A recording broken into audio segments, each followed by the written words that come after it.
Hello guys, welcome back to my Brown Physio. So today in this video we're gonna see important questions and topics of PFD, that is physical and functional diagnosis. This subject is in third year of Bachelor's of Physiotherapy.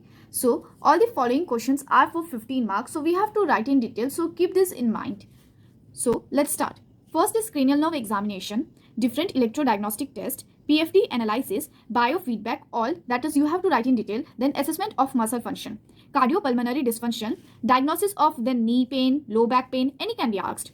Pulmonary function test, that is again PFD, assessment of higher motor function in neuromuscular dysfunction, then higher mental function, then synergy, either they can ask the normal or abnormal, then SLR, its modification, slump test, its modification, then normal development, assessment of a subject with right hemiplegia. This is the most asked question, and like we even in clinics we come through with the patient who has right hemiplegia. Then CABG, and we have to write the assessment of that. Assessment of child suffering from spastic diplegia, cerebral palsy, assessment of CV stroke, assessment of bronchial asthma, assessment of spinal cord injury, that is to D11 to 12 level, evaluation of patient with COPD, then strength duration curve assessment of a patient suffering from sciatic nerve palsy, that is we have to write the assessment of day 1, day 21, then the assessment like what goes with the patient or what patient is suffering from in the third month. Then perineometer, end feel, they can ask normal end feel or abnormal end feel. Then gait parameter, what are the different types of gait, then pathological gait, and many more. Then FIM scale, this is also the important topic. Then sterognosis, shutter walk test, spasticity assessment, dermatome, myotome, any they can ask one. Either about the dermatome, either about the myotome. Then breath sound, what is the normal breath sound, what is the abnormal breath sound, types of grip, spirometry, Bruce protocol, voluntary control testing, F-wave, UMN and LMN, that is upper motor neuron lesion and lower motor neuron lesion. Action potential, special test for ACL integrity injury. This is also important. Grades of MMD. These all there are many few topics which are in second year, but they also ask in third year sometimes.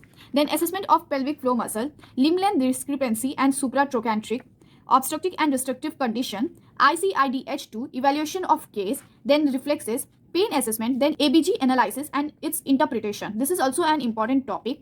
Significance of SF36 for functional diagnosis, neural control of bladder. Then Apley's grinding test and McMurray's test, neurogenic bladder and CV4 median nerve, spontaneous activities in EMG, 6-minute walk test, hand assessment, special test for shoulder joint. Then now make sure that you study special test for all the joints or the movement, and they can ask anything as special test is important and plays major role in physiotherapy to diagnose.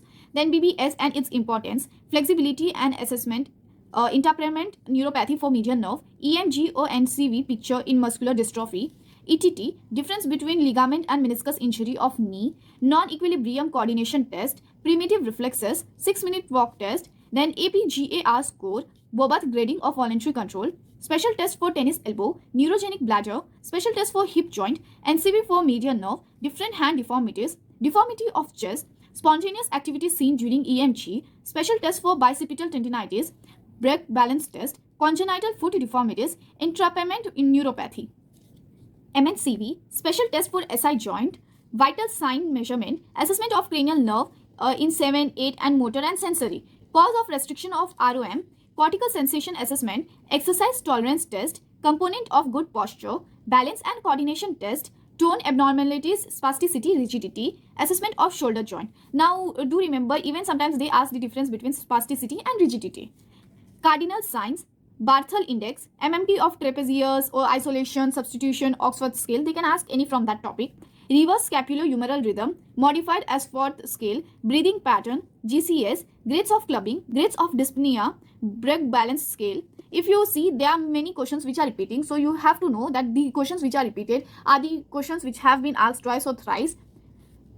Bobath grading of voluntary control, vaginal muscle testing, special test for hip joint, elbow joint, Thomas test, Ober test, classification of abnormal movement, testing of OA knee, slump test and its modification, lung volume and lung capacities, type of grips and its evaluation, H reflex, coordination examination, ULTT. If you see in many questions, I have not written the full form. It's not me. It's like in question paper, the full form were not written. So you have to know the full form and even the short form of those terms, because sometimes they write the short term and ask in the exam.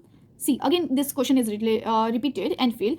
Hand assessment, BBS and its importance, grades of dyspnea, flexibility assessment, Bruce protocol, primitive reflex, entrapment neuropathy of ulnar nerve and median nerve, Then measurement of chest expansion and symmetry, SD curve, stream, STREAM, Bog scale for rate of perceived exertion, trick movement, special test for meniscal injury. That's it for PFD. That's it for this video. I hope this will help you. Don't forget to check out the IMP topics and questions of other subjects which are in third year. By that time, do check out my other videos. I will see you in my next video. Bye bye. Take care.